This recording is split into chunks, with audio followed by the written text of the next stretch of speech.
14.2 to receive and consider for approval payments to be made in petty cash account to 14th of July 25. So petty cash should be back at the back and there's our payments to be approved.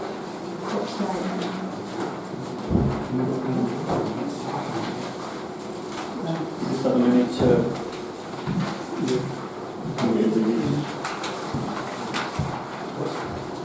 But someone look.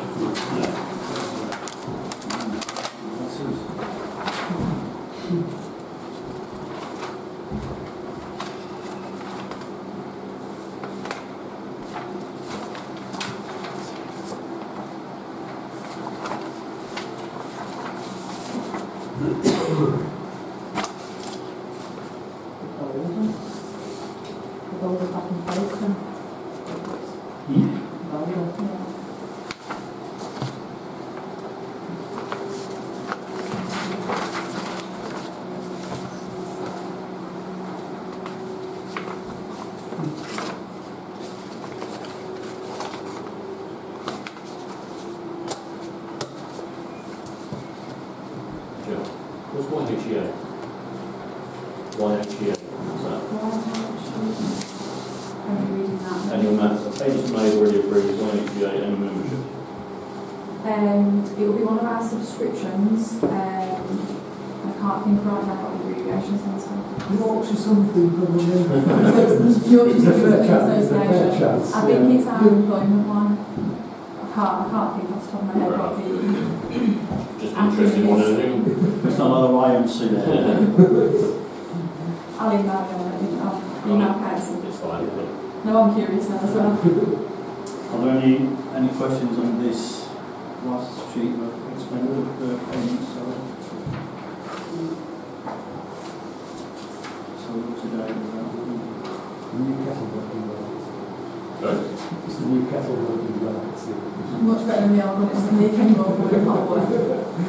So can I have a proposer for this? That's Sean, seconded. Amanda, have a scratch. You have a Yeah. I'll turn it up to all those in favour, show of hands, please. That's everybody. Thank you.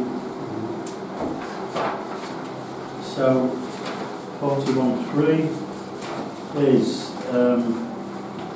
to receive correspondence regarding a charge increase from WorkNest, the Council's health and safety supplier.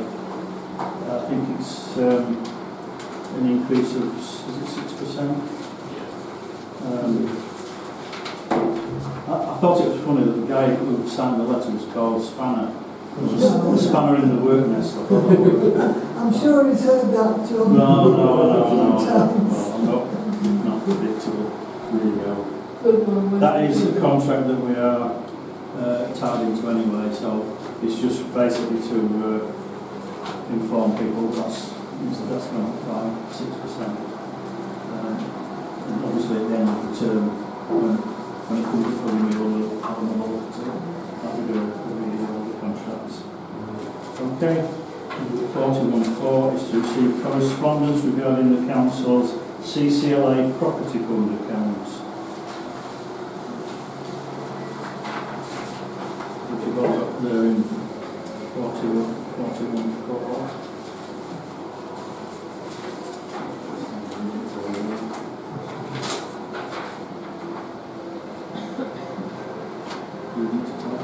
The only thing I'll say, Chair, is obviously again, it's no action to take, it's just to make council aware.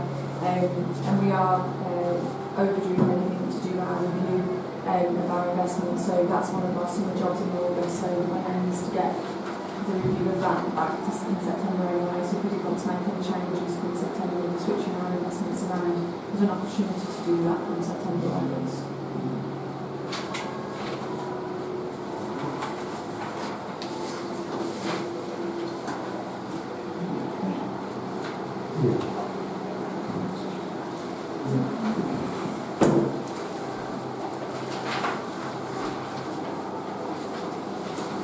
Okay, so we want to the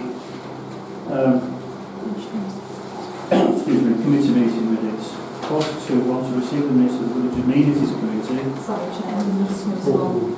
we've got 40. Oh, sorry, 41.5, to receive 24-25 year-end summary report and take any necessary action required earmarking further reserves at 41.5. Do you want me to do a very quick overview, Chair? Yeah, good overview. So I've tried to keep it in the same layout as how we did the budget review, so it feels familiar. It's important to note that F&GP have already received the year-end report, the detailed one, and they've already gone through it as part of the committee meeting. Again, just for the audience, obviously, just to give you some information, so what we're looking at here is how we ended up at the end of our financial year, which is 24-25. So at the time, we had set a variance in our budget, which all the information's online in that consideration report. But we ended up actually doing a lot better. So the variance that was set for the 24-25 budget, so this is last year's, the one that's already gone, was a variance of £32,290. And in actual fact, at the end of the year, when we look at the income that we got versus the expenditure that we sent, we were only £60 out. So we were negative 60. So we had a good year where we pushed income more to cover the expenditure, and we've stayed tight to it. So what that looks like, and again this bit is just for the audience, what's in front of us, is that we actually achieved 23% over what we thought we would from an income point of view, and that was through pushing the services and room higher, and opening up the pavilion to other users, and our expenditure was only 10.8% over what we thought we would spend, and that's what council are looking at.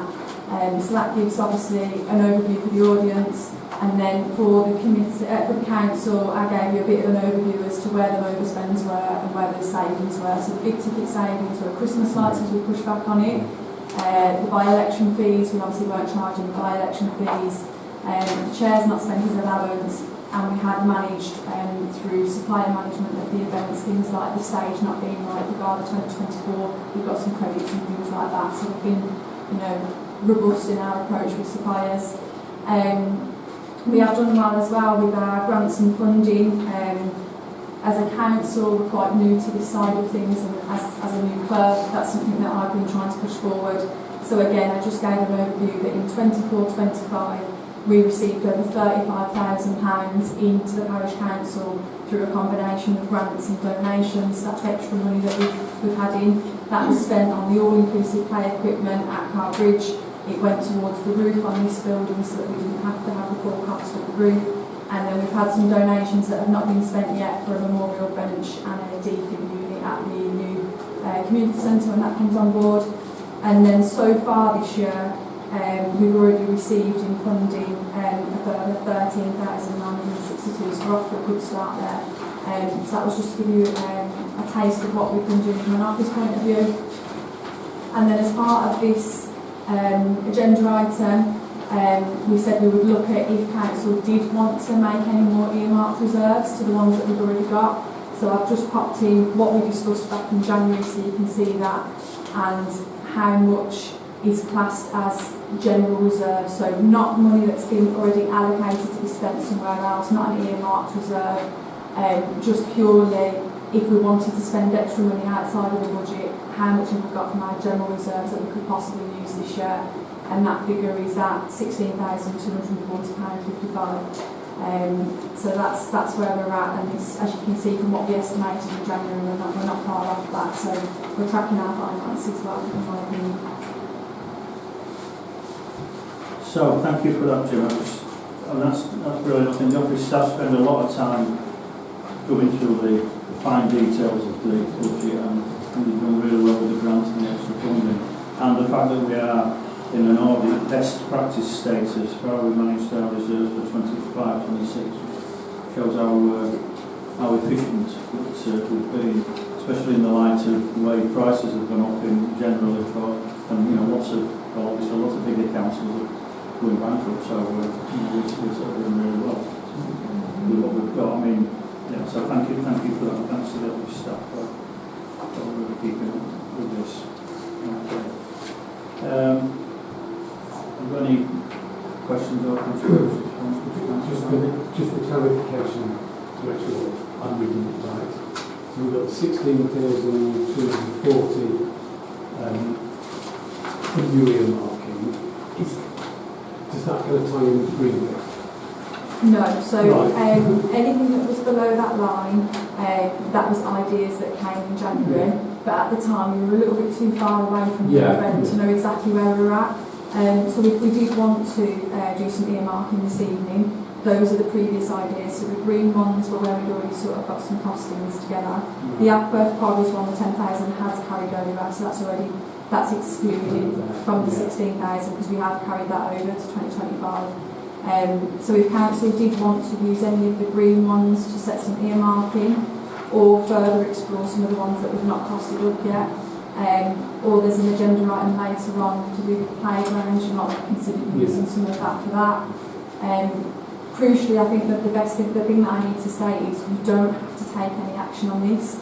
We can earmark at any point throughout the year, so if we decide in September actually one of these things is needed, we can get the quotes, we can bring it onto the agenda. It's just as long as council know that moving forward outside of budget there is only £16,000 that's not earmarked yet. Can I just say, from the chair's point of view, now that we've got this information in front of us, any of these things that are in the green area, if we want to bring forward, like Gemma said, we can bring them forward to the next meeting or anything else that crops up. Now, just to clarify whether they were part of what we have already delegated or not. Yeah. So,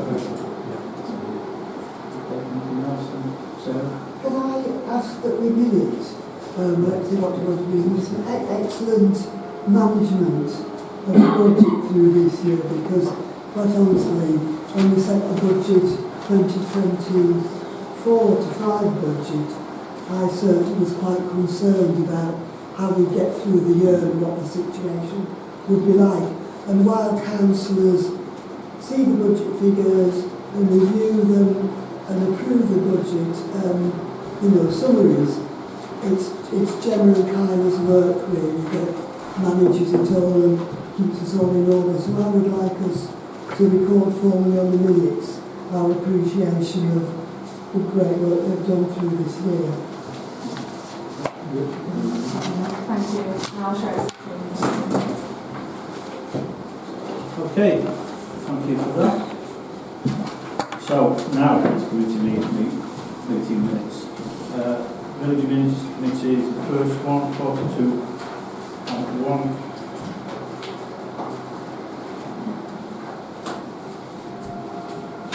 Anybody got any questions or comments about the committee's meeting?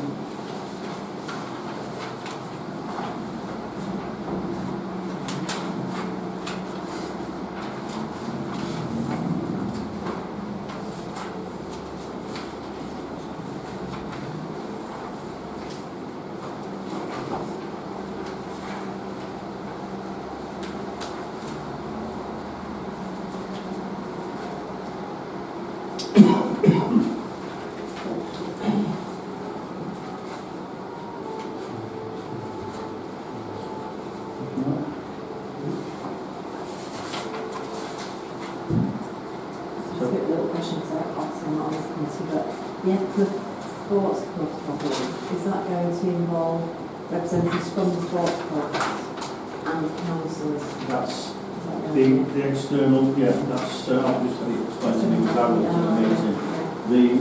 All the sports groups in the village are wanting to form an organisation, like an external body, like the Heritage Group or like the Community Group or anything like that, and they wanted a presence from the Parish Council at the meeting, so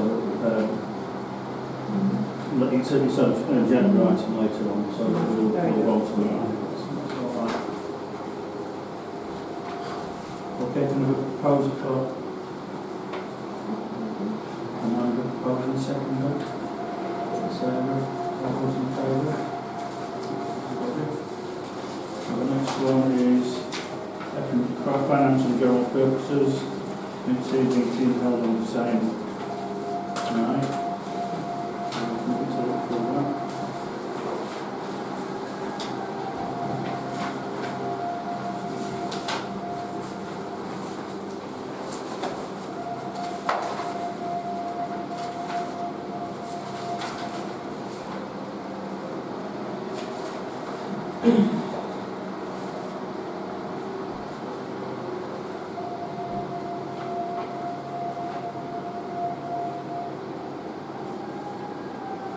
Has anyone got any queries about the minutes?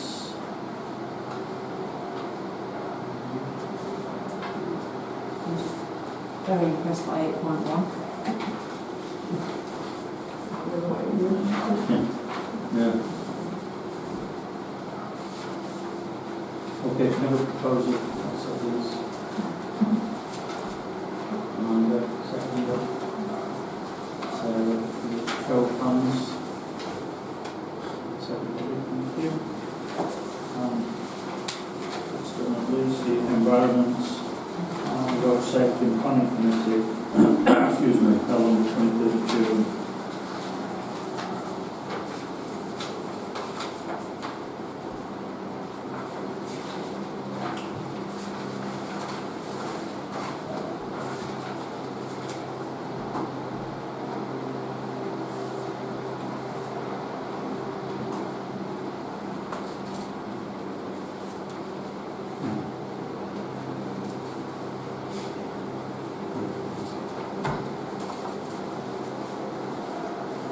Okay. Any questions on that? No. Can we propose it for? That's Andy and Sean. And all those in favour? That's everybody. Thank you very much. So,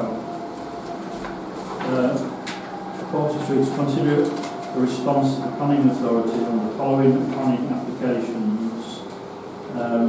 Andy, do you want to take this? Yeah. That's okay. I think the first one, 43.1, is quite straightforward actually. It's they want to fell a pear tree which apparently was dead and showing no sign of any life this year, but presumably it's got a tree protection order, it's in a conservation area, so they have to just want to take it down before it falls down. So I don't think there's any reason to object to a dead tree being cut down. So that one's quite straightforward. 43.2 is a bit more involved. I think Gemma put in the notes that she and I were both aware of it.